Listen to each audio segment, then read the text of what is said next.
G'day Tigers, I'm Konrad Marshall, a senior writer with Good Weekend magazine and The Age, and a tragic Richmond nuffy. I was lucky enough to be embedded with the Tigers for a couple of years and a few premierships, and to have written a few books about that time, including Yellow and Black, a season with Richmond. We're into a new era now though, and so it's time to meet some new faces at the club, but also reintroduce some familiar ones. In a series of chats we're calling Konversations with Konrad. My first guest is Jaden Short. Gives it off. It's a long ball from a man who kicks a brilliant ball. Short goes long. Clever little knock on Short to Baker was brilliant. Pulls it out the back. Short saves the day. Good result too. Short in the middle now. And he can go long and through. That's big. The number 15 is a champion rebounding defender with a booming right foot and a booming left foot, for that matter too. When he joined Richmond with the number 11 pick in the 2014 rookie draft, Jaden stood out as the most efficient kick in the TAC Cup that year. Since then, he's played 177 games for the club, including 2 flags, and has a host of honours to his name, which we'll get to later. He's also become a really important cultural figure within the side, a notably buoyant and bubbly presence around the team, and hopefully an interesting podcast guest this morning. Welcome, Jaden. Thanks, Konrad. Thanks for hosting and having me on. It's great to see you again. It's been a few years. I always like to start people off by kind of talking about their beginning in sport and their beginning in footy. To find out when they fell in love with it and why. So you played for the Mill Park Junior Footy Club. Tell us a little bit about that, the Oval, I don't know, an important coach growing up and what you loved about footy. Yeah, I did. I started, obviously, my junior career at Mill Park. Just grew up in the area and obviously as a kid, Dad, my old man, sort of loved footy himself and he sort of never made it to the top level, but obviously played through the years when he was growing up as well. And what kind of player was he? Apparently he was a pretty good player, I suppose. I never seen him play. His mates and mum and stuff always tell me he was pretty good in and under midfielder, a little bit different to myself. He was a little bit thicker than I was. I don't know where he got his size from, but I didn't get it. But yeah, I sort of started at Mill Park. Dad and I formed a strong connection through football. We used to bond over it. We used to play a lot of it in the front yard. He then, as you asked, a strong figure sort of coming through. Dad was my coach for many years at Mill Park. He coached a lot of my mates. But Dad was pretty hard on me, which I look back now and I really appreciate. He was hard on a lot of my teammates as well, and a lot of them are still some of my good mates now. And we still talk about the days where he'd make us run laps or do push-ups for not tuning into his speeches and stuff like that. But Dad played a huge role in sort of my footy upbringing. And I suppose, it was just sort of something we connected over. We spent a lot of weekends together and a lot of nights throughout the week, kicking and playing footy together. He was a cricketer as well, but he never really pushed me to play cricket. I was never really good. I was a left-hand batsman and just tried to smack everything I could. So...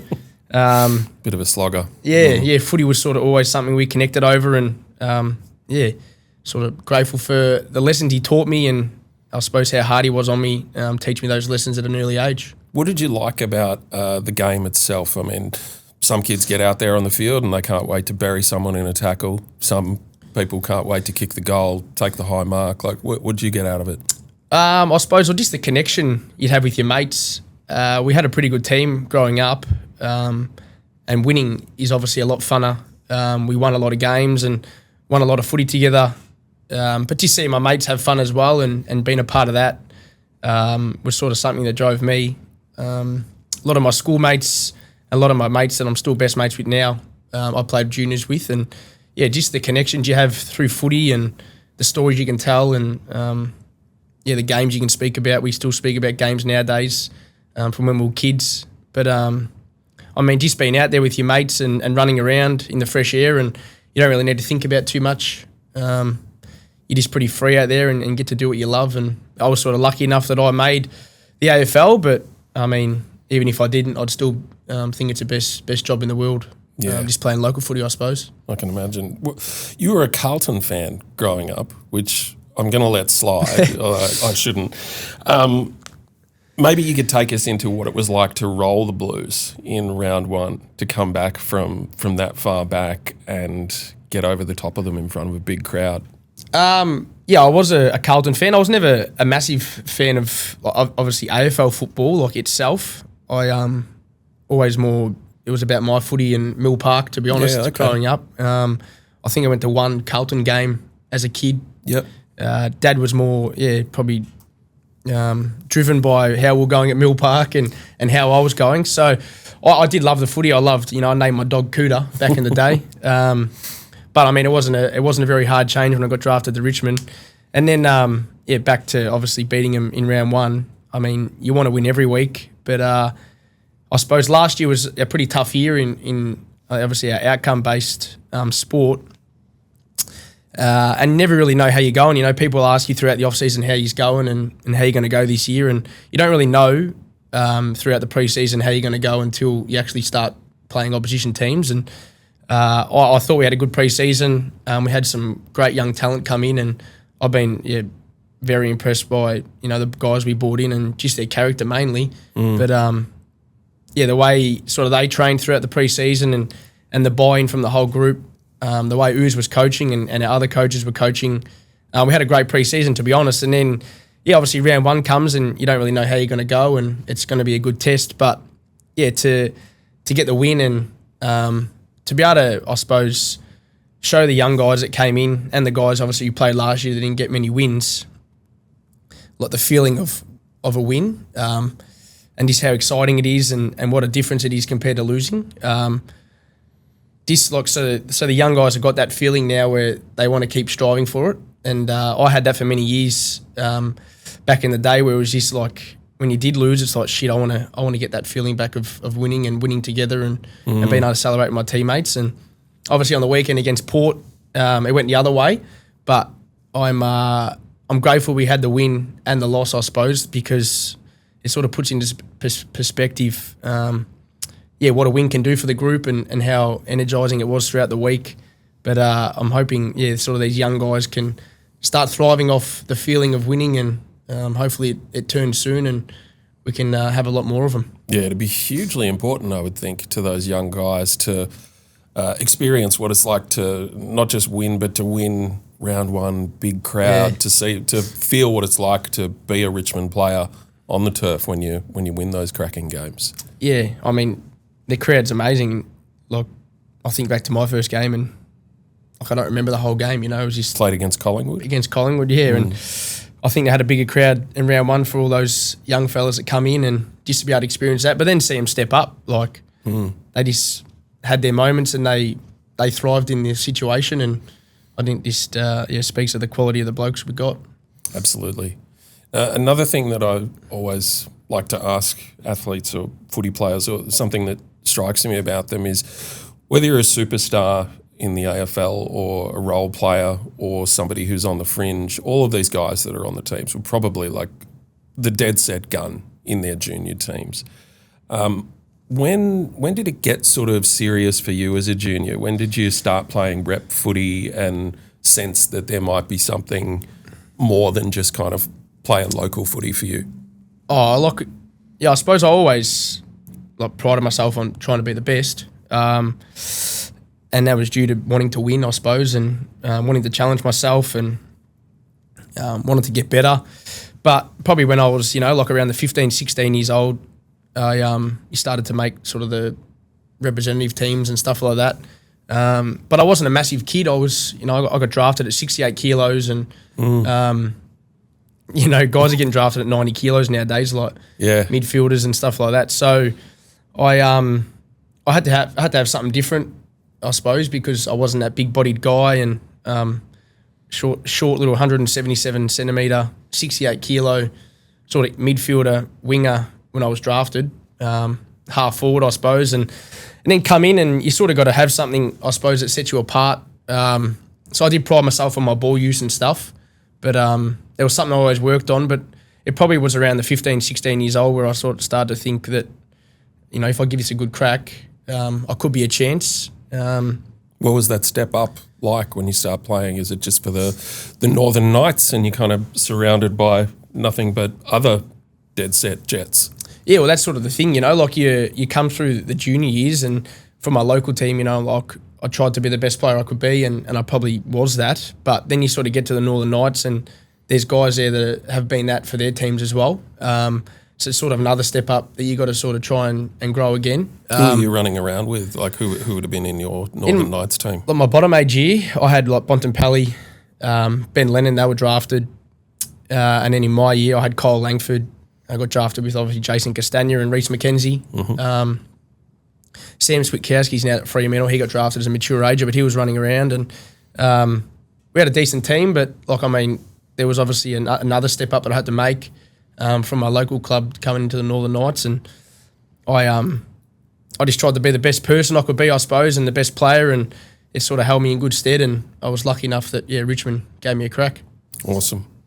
You finished up high school, St Monica's in Epping, and then worked on kind of building sites for your top age year. But at the start of that year, you're out at a Melbourne nightclub. You're 17 years old, and some chaos comes across the floor your way. You're in the wrong place at the wrong time, and you get king hit. Can you take us into, I don't know, that sounds like it would have been just a really trying time at the start of that year for you, worried about getting drafted, and then this happens. Yeah, it was a pretty trying time. Something I look back on now, and it could have obviously been a lot worse, but I'm sort of almost grateful that I've had those experiences. I'd probably rather not get king hit and break my jaw and stuff, but just sort of the lessons it's taught me. Just out as an 18-year-old, get king hit, and just thinking I was having a good time with my mates, and then you sort of assuming if I have a good year, I might be a chance to get drafted, and then that all sort of comes crashing down pretty quick. In a hospital bed, having a jaw reconstruction that same night, and that was sort of my top age year. So I probably only had 16, 17 games to prove myself. And try and give it a crack. But it was probably more that there's a lot to life, I suppose, and I probably was more upset that I sort of let my family down, and mum was away on a holiday at the time, so that sort of threw a bit of a spanner in the works. And I sort of, Dad gave so much to sort of try and help me make it, and then I've just gone out and not at my fault being king hit, but still I sort of felt a bit of guilt that I had to put him through that, and I suppose he gave up a lot to try and make me the person I am, and make me an AFL footballer, I suppose. But at 18, and then you start to think, how am I going to tell an AFL recruiter that I've been at a nightclub on the drink and getting king hit?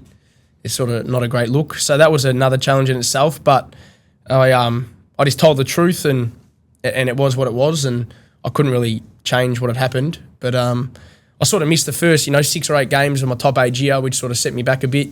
It wasn't really a chance to make the Vic Metro team or anything like that. So I just sort of dug in again like I did as a kid, and I had full support from my parents. They never thought it was my fault or anything like that.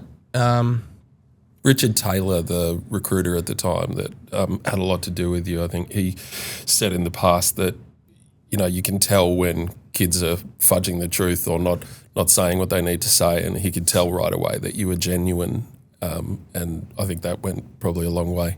Yeah, I did obviously think as an 18-year-old kid, how can I try and hide this? But there was no chance of me doing it. So, my old man would have told me just be honest and tell him the truth, and that's all you can do. So that's what I did, and obviously it was a challenging time as an 18-year-old kid, but it has taught me a lot of lessons throughout life now, and I certainly watch my back a lot more now, because you just never know what's coming. Absolutely. So you were taken then in the 2014 rookie draft along with Kane Lambert, Jason Castagna and Ivan Soldo, while our national draft haul that year was Corey Ellis, Connor Menadue, Nathan Drummond, Daniel Butler and Reece McKenzie.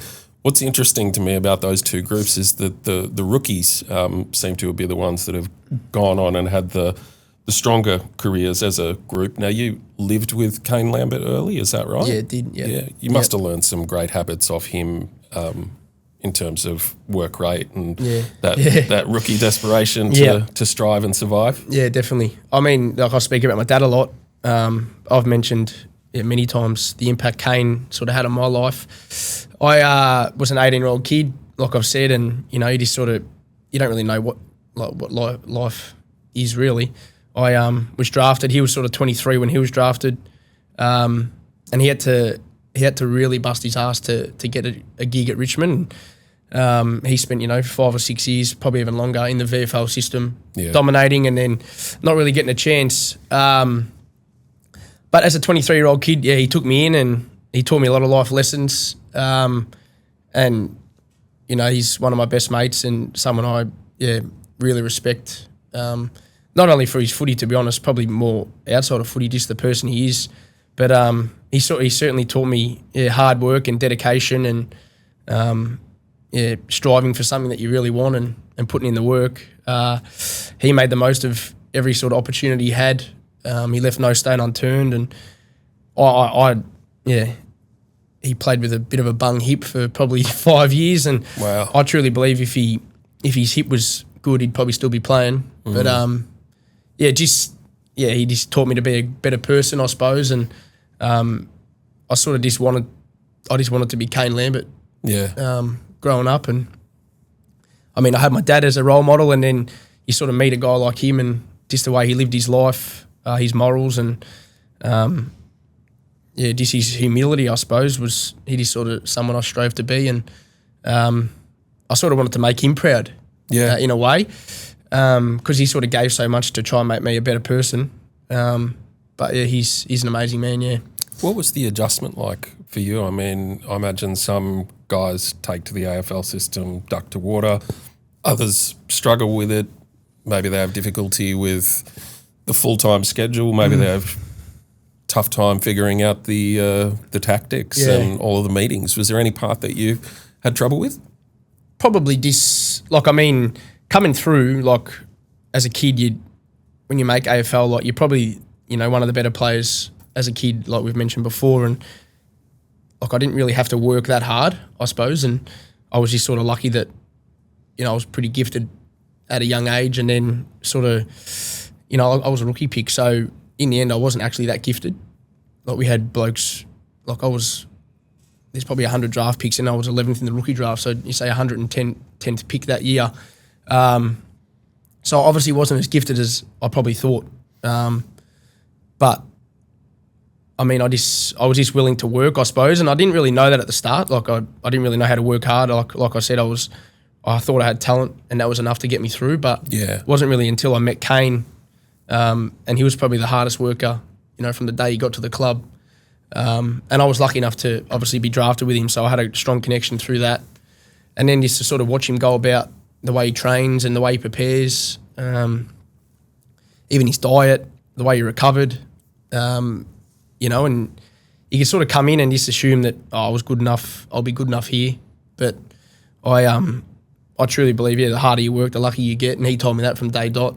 So really, I took my talent out of it and just tried to work as hard as he could. I mean, I ran around Icon Park with him for 8 years, and I could never keep up with him. But I just tried to get his ass the whole time. But I mean, he was. He's sort of someone that sort of set the standard for me and sort of made me obviously work hard, because my talent is there, I suppose, but it wasn't, what I thought probably as a kid. Fair enough. So to go on with that, we're talking about running here. The Tigers have, of course, a new high-performance manager in Ben Serpel, and he's talked about training the team, teaching them how to run fast. Again, can you give us a sense of what some of the pre-season's been like under his guidance? So I reckon fans would love a peek under the hood at what's going on with running and movement down at Tigerland. Yeah, no, Ben's been unreal, to be honest. It's sort of you never really know when there's change. I had one coach for 8 years, and then I had one strength and conditioning coach for the same. And then you get a new guy in and you think, shit, what's going to happen? Are we're going to be doing 3K time trials again, or are we doing 1K time trials or 2K time trials? But he just came in with a clear plan, and he had a clear idea of how he was going to try and make us better. He had different beliefs, and like the best part about him is he stands by what he's brought in, and he's been really encouraging in the way he's making us train. We're doing a lot more high speed stuff, and like you just never really know. Like like if you go for a jog as the average person, like you just hope it's working. Yep. But someone says try this, and you give it a crack because you think it might make you better. But we've just been buying in, it's been a lot more high speed, a lot more sprinting. Like our sprint numbers are up, and he believes that the quicker you can run, the quicker you can get to contest, I suppose, and hopefully that gives us a good crack in games. But the boys have really embraced what he's brought in, and I think that's been the best part, that we've just sort of come to work and there's been new ideas, and he fully stands by him, and he's got the buy-in from the boys. But no, he's been great. He's been great. He's a very strong-minded and knows what he wants, and he's been able to sell us that story. And I've really loved pre-season. He's set a good standard, and I'm hoping it comes out in games and you can see a bit of it. Beauty. Let's zoom back about a year. So when Adam Muse got to the club as coach, one of the first things he did was take down these floor-to-ceiling kind of photos on the walls of the Graham Richmond room, the main auditorium at Tigerland. There were these big photos of like the guys celebrating in the crowd after the flags, like 2017 and 2019. And I think that's part because it was like, well, we're not really that anymore. We've got to be looking forward rather than into the past. But also because there'd be a whole bunch of kids that have come to the club after that, and it's not really relevant to them. And then I also wondered about guys who were at the club but didn't play in those games, like a Jack Ross or someone like that, and what it would have felt like to look up at them. You actually, have your experience of missing out on a flag. You were there in 2017 and a solid contributor during the year. You had some amazing moments on the field, but didn't get selected for that game. I'm sure you've made peace with it now, but what was that like then, missing out? Oh, it was tough. It was tough, and at the time it was a bit like it was. I was distraught, but looking back now, I probably wasn't good enough at the time. And Bashahuli came back in for me, so like now looking back, it's like, how could I think that he couldn't have come back in for me? Right. But like I know what you're saying, and like Ooze did. He came in and we obviously removed those photos and stuff, and like I think about how I was feeling in 2017 or say 2018, and I felt a part of like obviously the team. I wasn't there on grand final day, and that was like pretty upsetting, and like seeing all my mates get that victory, and that's sort of why you play footy, because like I said before, like you just want to win with your mates, and to win on grand final day, that's the biggest day of the year. So like it was pretty upsetting, I suppose. I didn't play in 17, and then I was younger. I had my Kane, Dan Butler, Jace, some of my great mates at the club win, and I wasn't a part of it. And then obviously the photo goes up in the GR room at the club, and I'm there in a suit, and I'd love to have my jumper on, and then 2018 comes, and we were a great team 2018, and Collingwood rolled us in the prelim, and then you start to think, geez, I might never get this opportunity to have that feeling like my mates did. And then you walk in and you see the photo and you think, I would have loved to have been in there. And then obviously 2019 comes, and 18 we lost, and you still don't know if you're going to get one. And it was just always in the back of my head of like, I want to have that feeling with my friends and with my mates and my teammates. And I suppose it did drive me, and I learned to live with not being a part of it.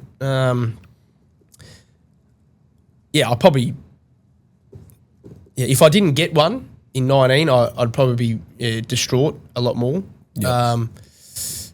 But like I could understand that I probably wasn't good enough in 2017 to be a part of it. And Basher came back in for me, so that's completely understandable as well. But I was lucky enough in 19 to get one, and then 20 get one as well. So that's sort of helped me deal with obviously not playing and seeing my mates succeed. and I did get to have the success with them. But I can completely understand the feeling of not being a part of it and walking in every day and seeing that, because it was pretty tough at the time. Only purely because you just don't want to miss out, and you see how fun it is, and that's all you talk about. These are the stories from the day and the year, I suppose. And I mean, I could probably be saying different things now if I didn't win 2019 and 2020. But all right. I can completely understand why Ooze took them off, and I mean, I couldn't even tell you how many premiership players are left at the club. Like, there could be 6 of us. Yeah. So, there's 44 blokes on a list, I think. Absolutely. So, like, you can walk in, but they've really got no connection to those days. They may have watched them, but they're never really a part of it. But we have a hallway full of, the premiership walk, and that's enough for me, I suppose. I walk down and have a little glimpse here and there. But, I mean, like, when you're still playing and you're trying to fight for a win and fight to get better, I mean, they were good times, but they're not sort of something I really look back and think, like, geez, why can't we have those photos around more? Like, I want to win another one. So those ones don't really matter. I mean, the experiences were grouse, but it's all about, trying to get another one now, and how can I help these guys, or what I can do to try and get myself better or the team better. But, yeah. Let's go to 2020 now. I can't believe that's 5 years ago, by the way. That's ridiculous. It was a massive year. The pandemic, the hub, back-to-back flag, albeit away from home. A Jack Dyer medal for you, as well as second place in Norm Smith voting. But the biggest thing to happen to you that year was personal. That was when you lost your father, Greg, who you've spoken about before. He taught you to kick in the front yard, left foot, right foot, helping you, be ambidextrous. How did you get past that loss in that kind of year? I mean, I just don't know how you found a way through, to be honest. Yeah, I mean, like, it was tough. Like, that's, the worst thing that's ever happened to me, to be honest. But Dad was sick for, probably 6 years, had cancer.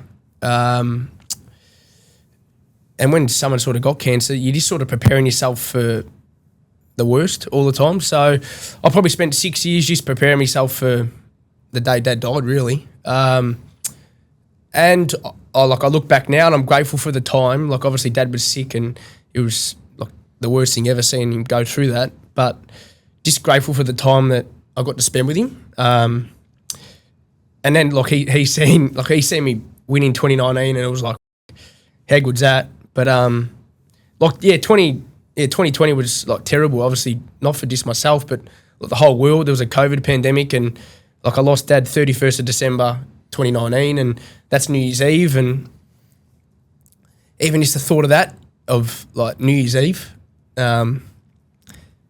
it's like usually people go out and celebrate, but now, like, looking back, I spend New Year's Eve with Mum and my sister and our partners, and we make it a celebration of Dad's life, and it was tough. Like, obviously, like, you're losing your father.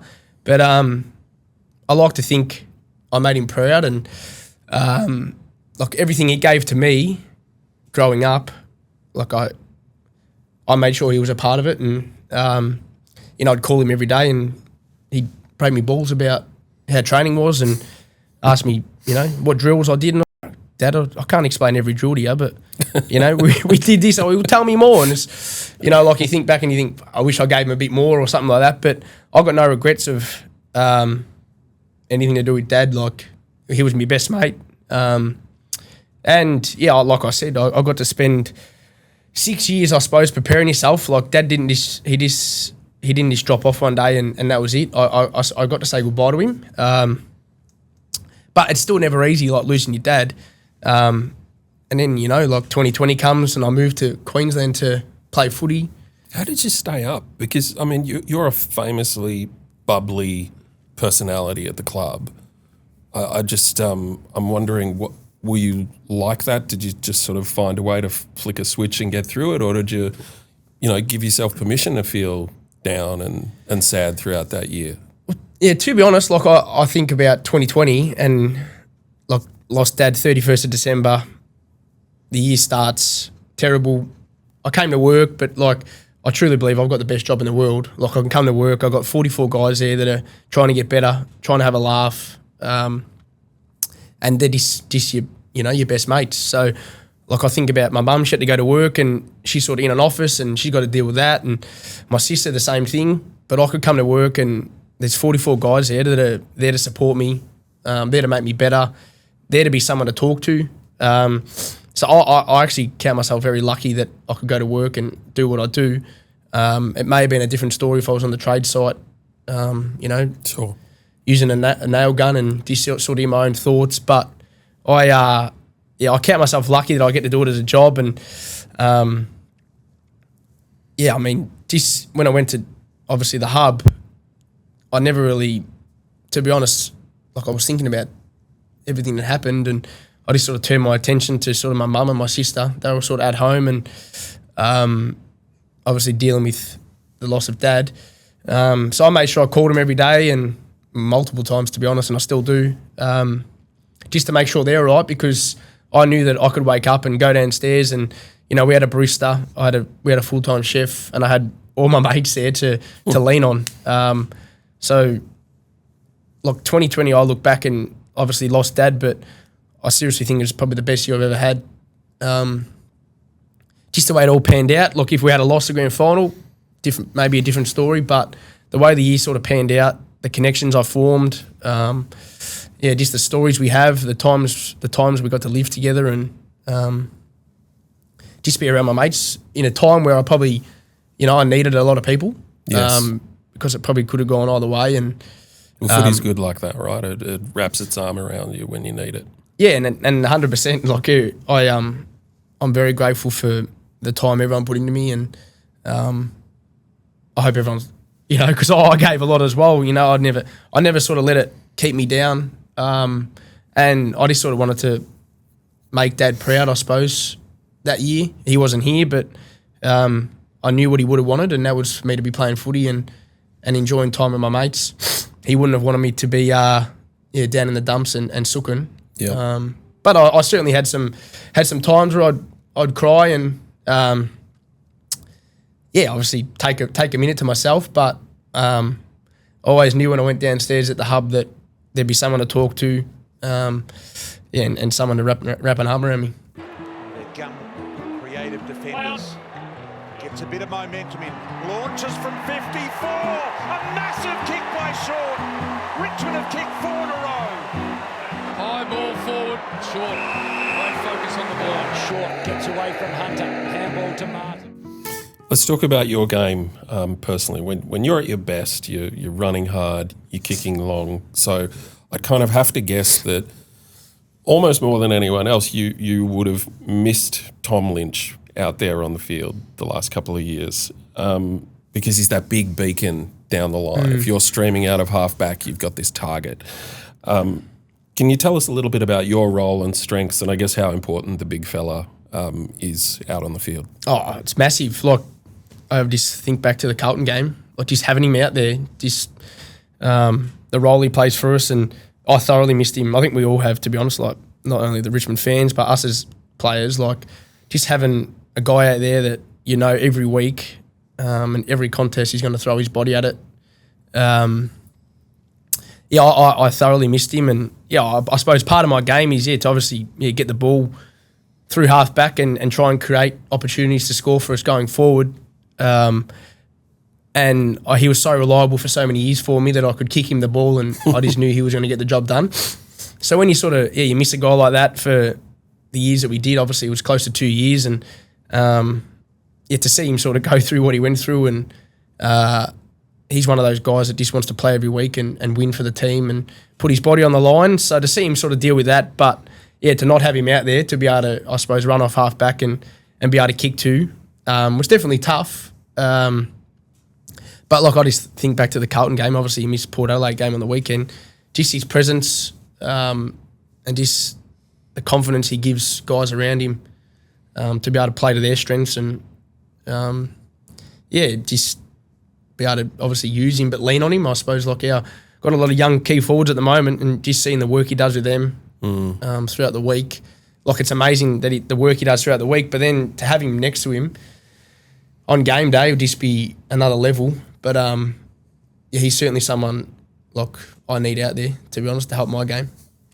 The last time we met for a chat a few years back, you had just bought a Victorian weatherboard in Northcote, and you had a couple of tenants in Liam Baker and Ryan Garthwaite. Your ute was filled with bats and balls and toys for boys to play games.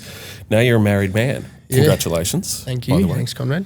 Tell us a little bit about domestic life and, I don't know, I guess the support that you get from your partner, Maddie. Like, what does she bring when she's at her best? Maddie's been amazing, to be honest. She always has been. Maddie's a nurse, so she's like, I could never do that job. So just to see her care for people, you know, she brings stories home, and I'm like, why are you doing that?